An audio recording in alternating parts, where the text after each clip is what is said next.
بسم اللہ الرحمن الرحیم۔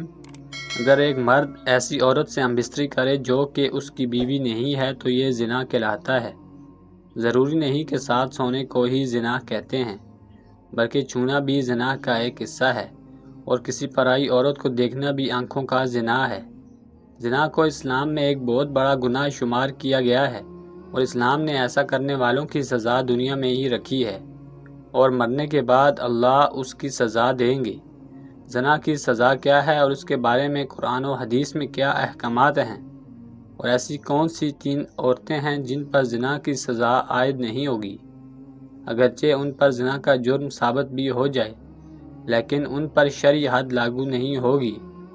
حضرت محمد صلی اللہ علیہ وآلہ وسلم نے فرمایا، مومن ہوتے ہوئے تو کوئی زنا کر ہی نہیں سکتا۔ اللہ تعالیٰ قرآن پاک میں فرماتا ہے، اور دیکھو زنا کے قریب بھی نہ جاؤ، یہ بے حیائی اور برا راستہ ہے۔ اگر زنا کرنے والے شادی شدہ ہوں تو کھلے میدان میں پتھر مار مار کر مارا جائے، اور اگر کنوارے ہوں تو 100 کوڑے مارے جائیں۔ آج کل دیکھنے میں آیا ہے کہ اس گناہ میں بہت سے لوگ شامل ہیں، خاص کر کے بازار میں جہاں عورتیں اور مرد جاتے ہیں۔ کسی کا ہاتھ کسی کو لگ رہا ہے، کہاں لگتا ہے کچھ معلوم نہیں، چاہے لڑکا ہو یا لڑکی، اور پھر اس گناہ کو کرنے کے بعد اپنے دوستوں کو بڑی شان سے سناتے ہیں، بلکہ ان کو بھی ایسا کرنے کی رائے دیتے ہیں۔ اگر کوئی اکیلے لڑکا یا لڑکی کوئی غلط کام کرتا ہے تو اس کا گناہ اس کے ماں باپ کو بھی ملتا ہے، کیونکہ انہوں نے ان کی شادی جلدی نہیں کی، جس کی وجہ سے وہ غلط کام کرنے لگے، اور شادی کی عمر ہونے کے بعد بھی ماں باپ ان کی شادی نہ کریں تو اللہ تعالیٰ ناراض ہو جاتا ہے، اور ان کے گھر کی برکت ختم ہو جاتی ہے، اور ان ماں باپ سے قیامت کے دن اللہ حساب مانگے گا۔ ایک جگہ اللہ نے قرآن پاک میں فرمایا کہ پاک دامن لڑکیاں پاک دامن لڑکوں کے لیے ہیں۔ اس کا مطلب یہ ہے کہ اگر آپ اچھے ہیں تو اللہ آپ کو بھی اچھی بیوی عطا کرے گا۔ زنا ایک ایسا عمل ہے جس سے ایڈز اور کینسر جیسی موذی بیماریاں پھیلتی ہیں۔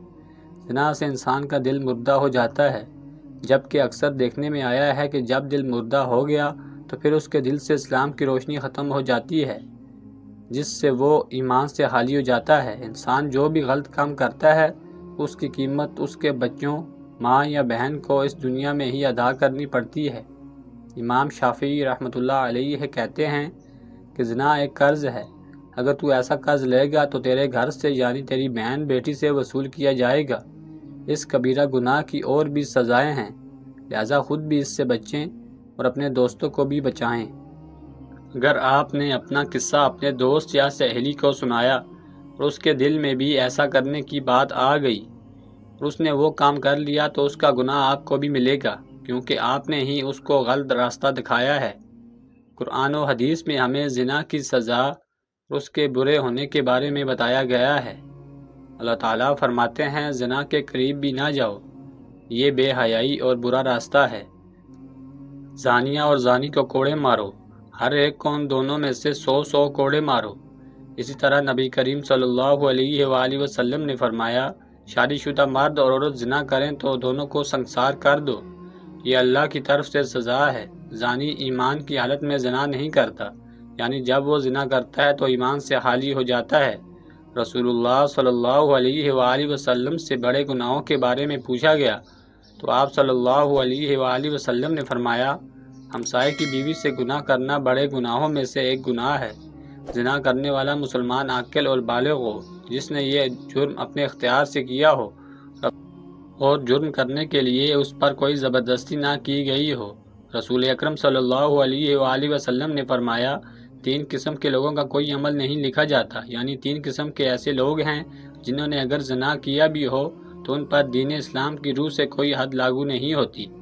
ایک تو وہ جو کہ نابالغ یعنی بالغ نہ ہو جائے، دوسرا وہ شخص جو سویا ہوا ہو جب تک کہ وہ بیدار نہ ہو جائے، اور تیسرا وہ کہ جس کا دماغی توازن ٹھیک نہ ہو، دیوانہ ہو، مجنون ہو، اس پر بھی اس کی کوئی حد نہیں ہے۔ آپ صلی اللہ علیہ وآلہ وسلم نے فرمایا، میری امت کی بھول چوک کو جس چیز پر وہ مجبور کیے جائے معاف کر دیا گیا ہے، یعنی اگر آپ سے کوئی بھول چوک ہو گئی ہے، اللہ تعالیٰ آپ کو معاف فرما دیں گے، یا کسی چیز پر آپ کو مجبور کیا گیا ہے تو وہ بھی اللہ تعالیٰ آپ کو معاف فرما دیں گے۔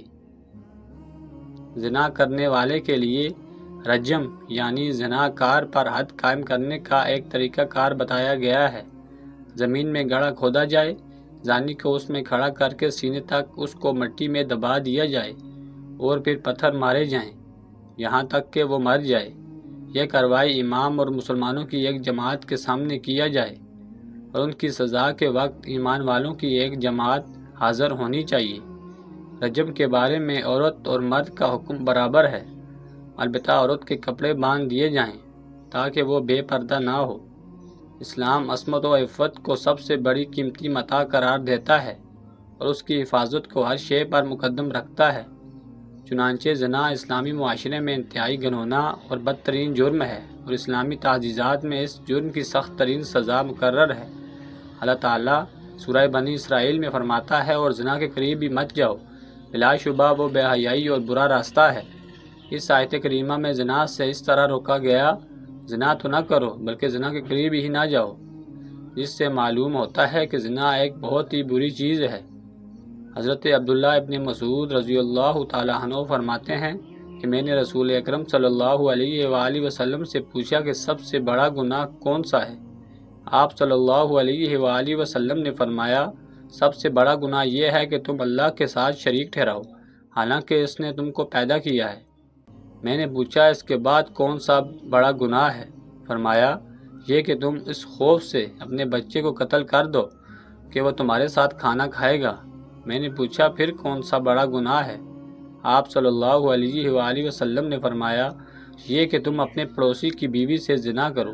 ابتدائی اسلام میں زنا کی سزا یہ تھی کہ زنا کرنے والی شادی شدہ عورتوں کو تاحیات گھروں میں بند کر دیتے تھے اور کنواری لڑکیوں یا غیر شادی شدہ مردوں کو زنا کرنے پر زنجر و توبیخ اور ڈانٹ ڈپٹ کی جاتی تھی، جیسا کہ اللہ تعالیٰ کا ارشاد ہے، اور جو تمہاری عورتیں زنا کریں تو ان پر 4 مردوں کی گواہی طلب کرو، پھر اگر وہ گواہی دے دیں تو ان عورتوں کو گھر میں بند کر دو تا وقت کہ ان کو موت آ جائے، یا اللہ تعالیٰ ان کے لیے کوئی راستہ بیان کر دے، اور تم میں سے جو لوگ زنا کریں تو تم ان کو ڈانٹ ڈپٹ سے اذیت پہنچاؤ، بس اگر وہ توبہ کر لیں اور ٹھیک ہو جائیں تو ان کو کچھ نہ کہو، بے شک اللہ تعالیٰ بہت رحم کرنے والا ہے۔